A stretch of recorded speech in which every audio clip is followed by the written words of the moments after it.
মালবাজারে ভয়াবহ দুর্ঘটনায় মৃত্যু হয়েছে দুজনের। ৩১ নম্বর জাতীয় সড়কে এই দুর্ঘটনা ঘটে। অ্যাম্বুলেন্সের ধাক্কায় মৃত্যু দুই যুবকের। ওভারটেক করতে গিয়ে বাইকে ধাক্কা মারে, তারপরেই হাসপাতালে ভর্তি জখম পথচারী মহিলা। বাড়ি যাচ্ছিলাম চুপচাপ। তোমার বাড়ি কোন দিকে?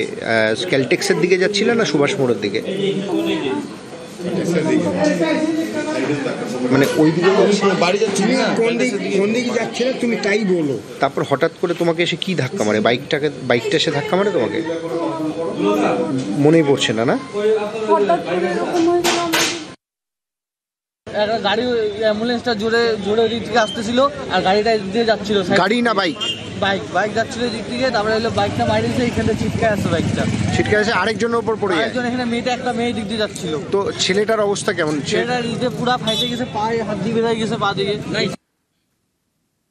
বাথরুমের ট্যাঙ্কে মাদক মজুদ। খড়িবাড়িতে পুলিশি অভিযানে পর্দাফাঁস। পানি ট্যাঙ্কিতে ফের মাদক কারবারের পর্দাফাঁস। পুলিশের জালে মহিলা মাদক কারবারি। বাজেয়াপ্ত ৩০৬ গ্রাম ব্রাউন সুগার।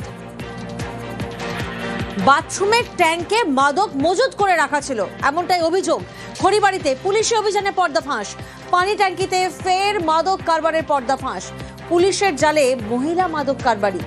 বাজেয়াপ্ত করা হয়েছে ৩০৬ গ্রাম ব্রাউন সুগার।